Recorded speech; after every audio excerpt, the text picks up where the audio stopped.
You said Francis has a chance, has a legitimate chance in this fight, and my God, he did. I thought that he got completely robbed. I know when I just look at the fight without scoring it officially, if I had to pick who I wanted to be at the end of that fight, I want to be Francis. Tyson was on the canvas. Tyson's eye was punched in like he went and got in a car accident, and Francis looked unscathed. Look, I don't think it was a flawless performance, and one of the things I'm dying to hear from you is, did Francis look better than we expected, and or was Tyson completely unprepared? From my untrained eye, it looked to me like Tyson was completely unprepared. Didn't look like he took it seriously, and that's to take nothing away from Francis. He did everything. I mean, I thought he won the fight, but I've seen Tyson Fury look much better in the past. But what'd you think? How'd you like it? Well, not unprepared physically, but perhaps mentally. And yeah, I said that, and probably 99% of people went the other way. Not probably, but I said that Ngannou could surprise you, that he's got a chance. And let's get right to it. Why I said he had a chance. I said he had a chance because he's athletic. He's a great athlete. Anyone who could be 6'5", 270 pounds and throw kicks to someone's head and then grapple on the floor and do jiu-jitsu and everything else that he's done through his UFC, you know what? They're athletic. And he has that great eraser. I say, punches are born, they're not made. He had that great eraser that can make up for a lot of shortcomings real fast. And he was the puncher in this fight, no doubt about it. Fury's a terrific fighter, terrific boxer, everything else, but he's not the pure player. He's a big guy. He hits you. He knocks out certain guys. You know, he knocked out Wilder twice. I mean, he hits you with all that size. He hits you right. Of course he's a puncher. But pure TNT, only certain guys have it. And I think the guy who really had it that night in a pure way is probably Ngannou. But he had so many things going against him. Again, the reason I said he had a good shot. He had his shot. And I also said, I'm not going to add to it. I'm going to say exactly what I said. Like Warner Wolf, the great sportscaster, go to the videotape, see it. I had said that it's going to be interesting. It's going to be, I thought Fury would win, but it's going to be interesting. And it was interesting. There was anxiety. You weren't sure what you were watching. That, am I really watching what I'm watching? That this guy in his first pro fight could win the heavyweight title or could upset the heavyweight. Like, that's what kept you on the edge of your seats. That. Kind of like a good thriller. I'm dying to know, did you, right when the fight started, like first round, I was like, wow, I'm really surprised at how calm Francis is in the pocket. Here's the reality. The reality of the fight. The first two rounds, I'm gonna read my scorecard, but the first two rounds go to Fury. Before I even go any further, there were a lot of non-eventful, non-action rounds where you could have had even rounds.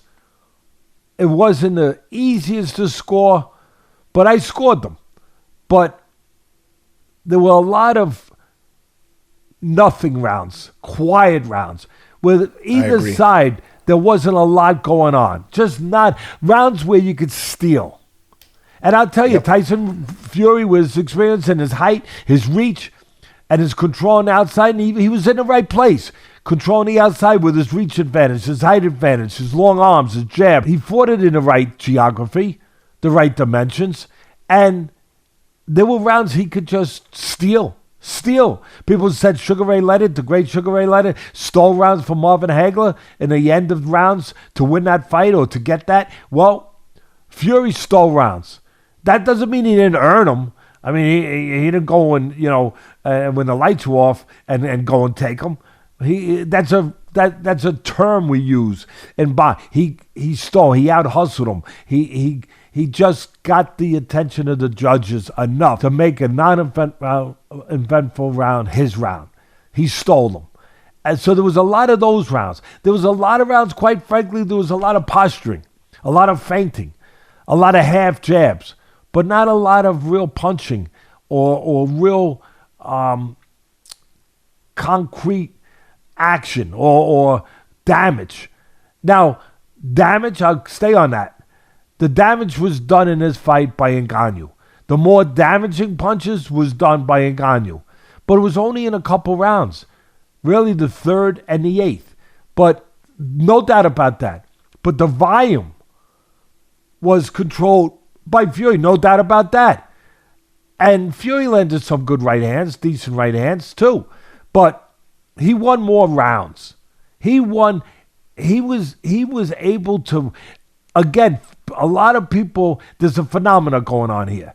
And I'll tell you what the phenomena, and I will stand on I'll put my hand on a Bible in a courthouse and swear that I'm right about this.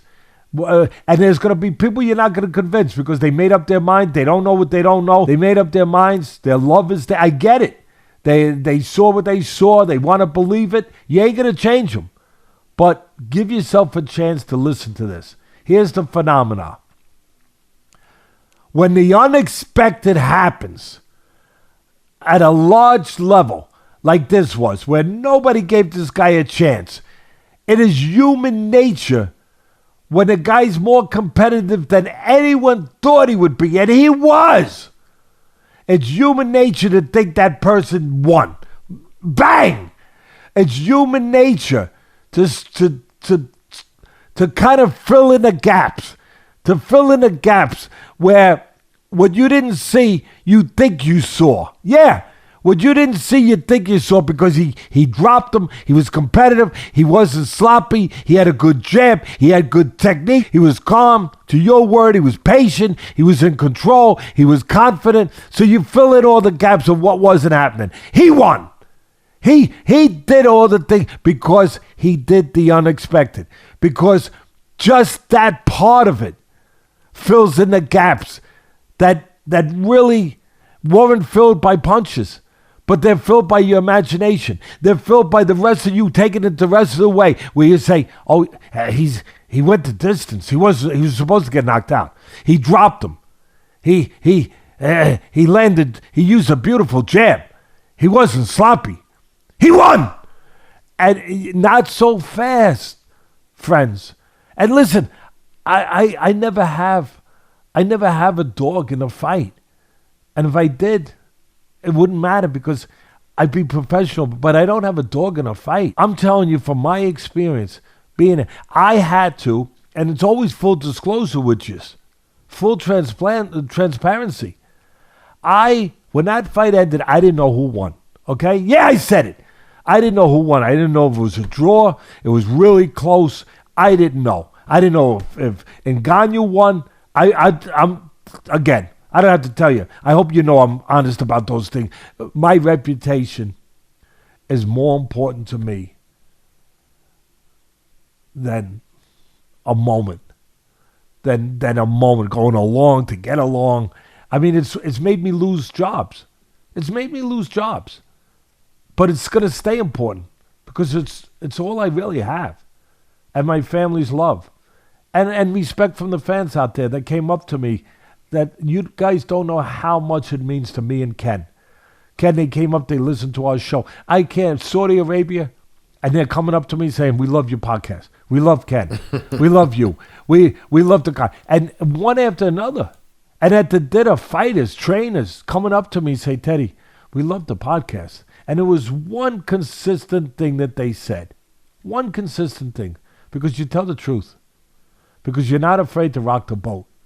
Because you say things that other people find more difficult to say or less convenient to say. Yeah. And I can't tell you how much I appreciate that. So that's not going to change. Hearing that from fans, knowing that my family appreciates and respects that, and it's something to guide them with when they were younger. And thank God they got to the right places on their own because of the great people they are, the great human beings they are. But thank God they got there. But I'm not giving that up for one day or for, one moment or to be more appreciated by people. Because and I'm not going to say I'm not tempted. You know that old saying I always say what Cuss said? What's the difference between a hero and a coward in a war? The difference is what they do, not what they feel. They both feel afraid. They both feel like running away. They both feel like getting to a safer place. But one has the discipline to stay there, the other doesn't. They both feel the same. The difference is what they do. I feel the same. Can I just say one thing? I think that a lot of the perception could also be affected by the fact that Fury was on the canvas. And well, I just said that. He got dropped. No, I know. And the other thing is, I thought Francis had him on roller skates at the end of the 8th round. I thought he could finish him. No, the 8th round, but those were the 2 rounds. The 3rd and the 8th. Listen, what I was talking about, full transparency, was this. At ringside, I didn't know who won. So I want to do it the right way. This is important to me. It's important to you people. So when I got home after 24 hours of traveling, I got home. Thank God I took a shower and a shave, because I looked like Howard Hughes on a bad day, before that. But a shave and a shower can do you wonders. And I look a little better, I hope. And I feel a little better. But I pushed you guys back an hour. You know that. We were supposed to come on earlier. I pushed you back. Why? Because I said, you know what? I got to watch the fight in a vacuum. I got to watch it in a quiet, sterile place where I don't hear nothing. I'm not there with all these people, with everything going on, seeing the unexpected, getting caught up on that, not being sure what I didn't see, what I did see. So I watched it, and I took a pen and piece of paper. And I watched every round cold, quiet. And here's the guy that I said I didn't know who won. I thought there was a good chance it was a draw. Maybe Ngannou even put. I don't know. Fury could have also lost a point when he hit him with that but elbow. Here's where that was a brutal, I know, I get elbow. it, but he didn't. But here's where you and me disagree. And I'm so glad that you said what you said at the top, that you thought he got robbed. I am so glad you said that. You know why? Because you represent.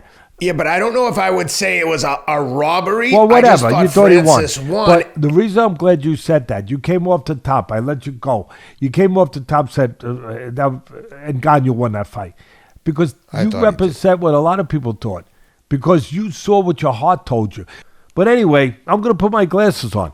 And I watched the fight, again, in a cold setting. My final score, 97-93 for Mr. Fury. And like I said, my comments, lots of posturing, feinting, half jabs, a lot of looking. Could have been more even rounds, possibly. But I think it's an honest, I know it's an honest one because I'm saying what I believe. But it's follow the money, like most businesses, unfortunately. And so, no different. There's no way, with everything we just talked about, that was invested and has been invested in Fury and in music. There's no way that Ngannou, unless he knocked him out, there was a lot of hearts in the throats of a lot of important people at ringside. Believe me.